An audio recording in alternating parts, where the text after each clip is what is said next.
Ka-express, Alexandra Alex Ayala, tuloy ang Asian Swing. Matapos ang semifinal run sa Jingshan Open, haharapin na naman ng 20-year-old Pinay tennis star ang susunod na hamon, si Katarzyna Sawa ng Poland, sa Soju WTA 125 ngayong September 29. Ang Soju WTA 125 ay mahalagang mid-level tournament para kay Alex. Critical ito para sa kanyang ranking climb papunta sa top 50 goal. Bawat panalo dito, valuable points para makasabay sa mas malalaking WTA events. Si Katarzyna Waka, 31 years old, ay experienced tour veteran. Dating nasa WTA top 120, kilala siya bilang matibay na kalaban sa baseline. First ever meeting ito ng dalawang players, kaya walang head-to-head history. Nakaset ang first round match sa September 29 at abangan ang exact match time sa official order of play na ilalabas ng tournament organizers.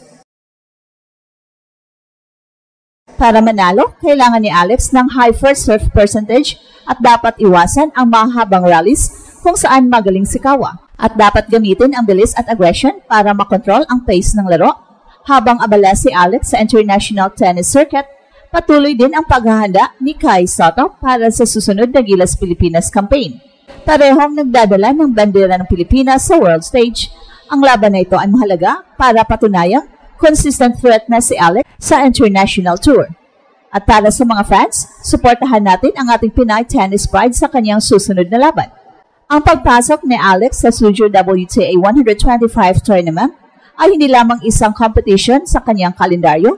Ito ay isang critical na hakbang sa kanyang strategic progression patungo sa World Tennis Elite. Matapos ang impressive semifinal run sa Jingshan Open, kung saan pinalo niya ang home favorite na si Liu Jianjin bago sumuko sa left-handed threat na si Lulu Sun, ang paglahok ni Alex sa Soju ay nagpapakita ng matalinong scheduling at pangmatagalang career planning. Ang WTA 125 series ay nagsisilbing perfect developmental ground para sa isang player na nasa transitional phase tulad ni Alex. Sa kanyang kasalukuyang ranking, na malapit nang pumasok sa top 100, ang mga tournaments na ito ay nag-alok ng optimal competitive environment, hindi tulad ng mga premier WTA events na puno ng top 50 players. Ang Soju tournament ay naglalaro sa strength ni Alex, ang kanyang kakayahan na makipag-compete at manalo laban sa mga kalabang nasa parehas na ranking tier. At dito maaari siyang mag-focus sa pagbuo ng winning momentum nang hindi agad nahaharap sa napakalaking odds. Ang puntos na nakataya sa Soju ay mas significant impact sa kanyang ranking trajectory. Ang isang title run ay magdadagdag ng 160 points sa kanyang tally, sapat para mag-angat sa kanya ng malapit sa top 80. Kahit ang isang quarterfinal o semifinal finish ay magbibigay ng 30 hanggang 60 points na magpapasolidify sa kanyang posisyon sa main draw entries ng mas malalaking tournaments. Sa practical na terms, ang mga puntos na ito ang magbibigay sa kanya ng direct entry sa Australian Open at isa pang Grand Slam tournaments na naglalayo sa kanya sa stressful qualifying rounds. Physically at mentally, ang Soju tournament ay test ng kanyang professionalism at resilience. Jingshan Open, na natapos lamang ilang araw bago mag-Soju, ay nangangailangan ng mahusay na recovery management. Dapat niyang patunayan na kaya niyang mag-perform sa peak level kahit may konting fatigue. Isang katangian ng mga world-class athletes, ang kanyang kakayahan na mag-bounce back matapos ang emotional training na semifinal loss kay Sun ay magpapakita ng kanyang mental toughness. Sa broader context, ang participation ni Alex sa Soju ay bahagi ng mas malaking pattern ng strategic tournament selection. Sa pamamagitan ng pag-focus sa Asian Swing, makakabawas siya sa travel fatigue at makapag-concentrate sa mga court conditions na similar sa kanyang training base.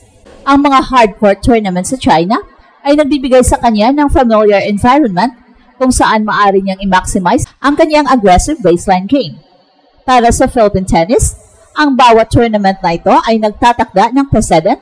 Si Alex ay nagsisabing blueprint para sa mga susunod na henerasyon ng Pinoy tennis player na nagpapatunay na may puwang ang mga Pinoy sa international tennis circuit. Ang kanyang systematic approach sa career development mula sa junior tournaments hanggang sa pro circuit ay nagbibigay ng roadmap para sa mga aspiring athletes. Ang Soju WTA 125 ay mahalaga hindi lamang para sa immediate ranking points, kundi para sa long-term development ni Alex bilang complete player.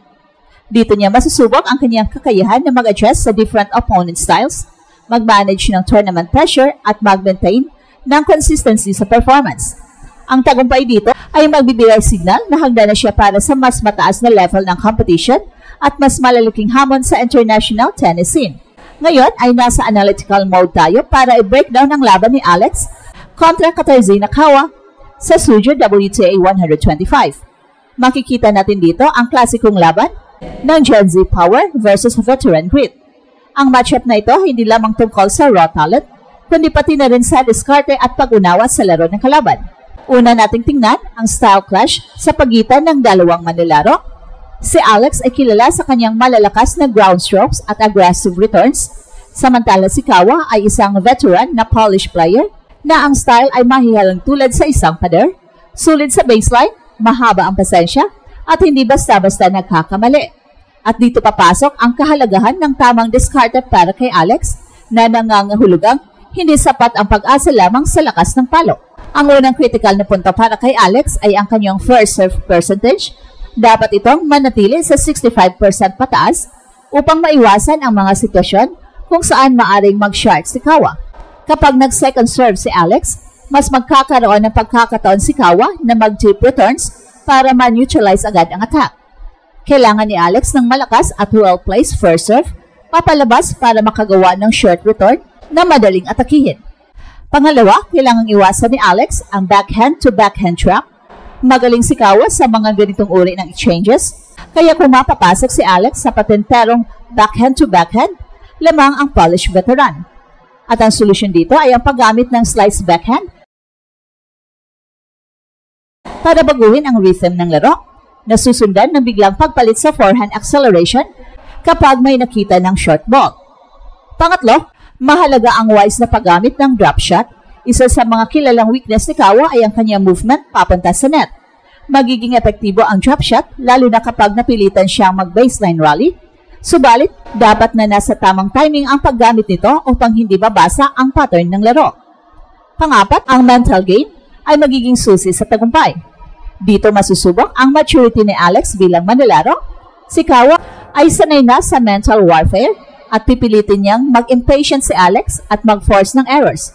Dapat tanggapin ni Alex na maraming puntos ang aabot ng 8 to 10 shots bago magka-winner. Kailangan niyang magtiwala sa proseso at manatiling composure sa loob ng court. At ito ang Express Info kung saan bawat kwento ginulat ang mundo. Don't forget to like and subscribe.